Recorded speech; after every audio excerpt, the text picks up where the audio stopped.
वहाँ व्यवस्था अच्छी नहीं है। तो एसएससी के बच्चे जो हैं पीड़ा में है। स्टाफ सिलेक्शन जो कमीशन है उसको अपने बारे में सोचना चाहिए। और जिस तरह से कल उनके साथ जो है लाठी चार्ज हुआ, लोकतंत्र में ये भाषा अच्छी नहीं है। अगर हम इस भाषा का प्रयोग करेंगे तो फिर जो बेरोजगार नौजवान उसके मन में किस तरह जो है कि पीड़ा पैदा होगी, उनके परिवारों में किस तरह की पीड़ा पैदा होगी, सरकार को सोचना चाहिए। आज मैं इस तख्ती लेके इसलिए खड़ा हूँ कि सरकार एसएससी के बच्चों की मांग को सुने और उनको पूरा करे। एसएससी का यही नौजवान कल देश की सेवा करेगा, प्रदेश की सेवा करेगा। आज आप उसको लाठियों से पीट रहे हो, उन गुरुओं को लाठियों से पीट रहे हो जो शिक्षा देने काम कर रहे हैं। लेकिन आप तो, मैं आप समझता हूँ ये फेलियर है। आपको जो काम एसएससी के को करना चाहिए था, एसएससी चेयरमैन को, उस काम के लिए बच्चे सड़कों पर तब उतरा जाता है जब नाउम्मीद हो जाता है आदमी कि अब हमें कहीं से न्याय नहीं मिलेगा। मैं उन बच्चों के प्रति संवेदना प्रकट करता हूँ, सरकार से मांग करता हूँ कि उनकी मांगों को माना जाए। और अगर आज उनका धरना होगा तो मैं उनके बीच में जाकर समर्थन भी दूंगा, और अगर लाठी पड़ेगी तो उनके लिए लाठी खाने का भी काम करूंगा, उनका साथ नहीं छोड़ूंगा।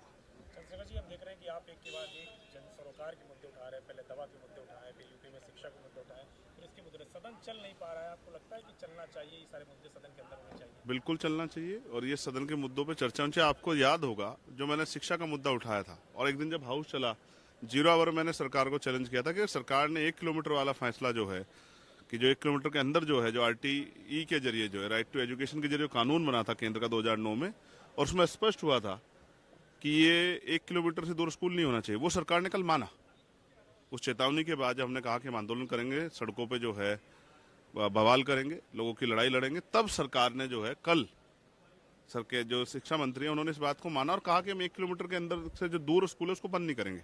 तो ये हमारी जीत है।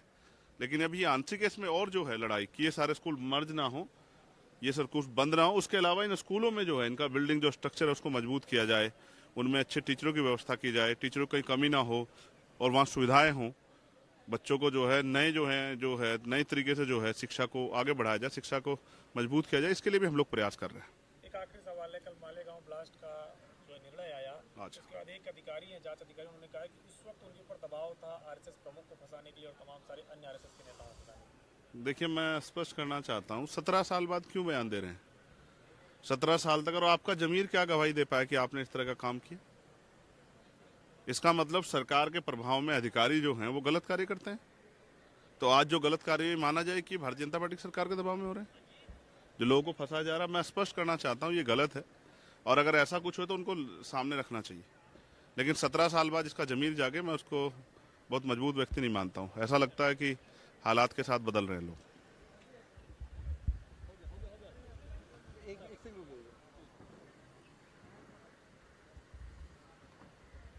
आप 1 मिनट के लिए इधर हो जाओ तो ये वो चल जाएगा। दोबारा खींच दो, अब सिंगल खींचना।